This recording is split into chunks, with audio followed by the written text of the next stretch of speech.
এত সুন্দর করে মাদ্রাসায় সব দিনই কাজ হচ্ছে। এই বিষয়ের রহস্যটা কি? না জানেন? মাদ্রাসায় দিনই কাজ। হ্যাঁ, দিনই কাজ হচ্ছে। রাইতে কাজও হয়, দিনই কাজ বেশি হয়। দিনের বেলায় তো হচ্ছে। দিনই কাজ না এগুলো? মাদ্রাসায় দিনের বেলায় যে আকাম কুকাম হচ্ছে এটা হচ্ছে দিনের কাজ হুম, নাকি? হ্যাঁ, দিনই কাজ। না, সুন্দর বলেছিস, এটা দিনেরই কাজ, এটা দিনই কাজ। দিনের জন্যই করতে হচ্ছে হুম। এটা। ওই যে এক না, ভাই ভিডিওতে বলছিল এগুলো দিন প্রতিষ্ঠা করার জন্যই করতেছে। হ্যাঁ, দিন প্রতিষ্ঠা করার জন্যই করতেছে, দিনের বেলায় কাজ করতেছে মাদ্রাসায়, হুম, ঠিকই। তো এখন কথা হলো, বাংলাদেশ বা ভারতীয় উপমহাদেশে হ্যাঁ, কবে আসছে, প্রতিষ্ঠা করছে কিনা কবে জানা আসছে? আছে?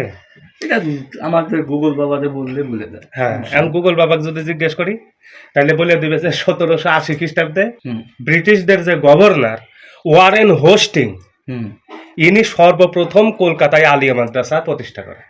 উনি কি এটা মুসলিম? ব্রিটিশদের দান, মাদ্রাসা হলো ব্রিটিশদের দান। উনি কি মুসলিম ছিলেন? খ্রিস্টান।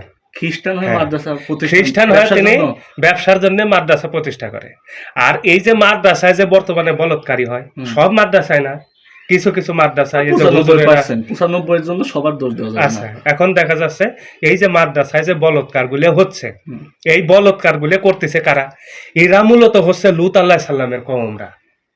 মানে উনার সময় যে কমগুলো ছিল সেই কমের লোকজন। একটু কোরআন নিয়ে গবেষণা করি বা ঘাটাঘাটি করি তাহলে বিষয়টা স্পষ্ট হয়ে যায় যে সূরা আরাফের ৮০ থেকে ৮১ নম্বর আয়াতে এই লূত আলাইহিস সালামের কওমদের সম্পর্কে বলা আছে যে তাদেরকে হেদায়েতের জন্য আল্লাহ লূত আলাইহিস সালামকে প্রেরণ করল।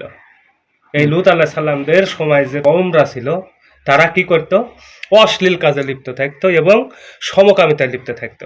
এই কোরআনের ভিতরেই আছে, এই বিষয়টা উল্লেখ আছে যে আল্লাহ হচ্ছে দুইজন ফেরেশতা পাঠাইলো, বললো লূত আলাইহিস সালামকে তোমরা যায় সাহায্য সহযোগিতা করে আসো।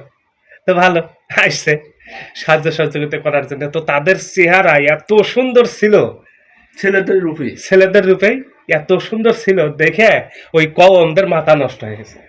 তখন এই লূতের কওমরা যায় কি করেছে, ওদেরও ওই ওদেরকে যায়া আকাম শুরু করা করেছে। শুরু করতে লাগছে। তখন লূত আলাইহিস সালাম বলল যে এরা আল্লাহর তরফ থেকে প্রেরিত, তোমরা এদের সাথে এই ধরনের কাজ করো না, বলৎকার করো না, তোমরা ধ্বংস হয়ে যাবে, তোমরা ধ্বংস হয়ে যাবে। তখন লূত এই দুই ফেরেশতাকে বাঁচানোর জন্য আল্লাহর কাছে ফরিয়াদ করতেছে, আল্লাহ আমি তো পারতেছি না, তুমি এই লূত আমাদের এই কওমদের হাত থেকে এই দুইজনকে হেফাজত করো।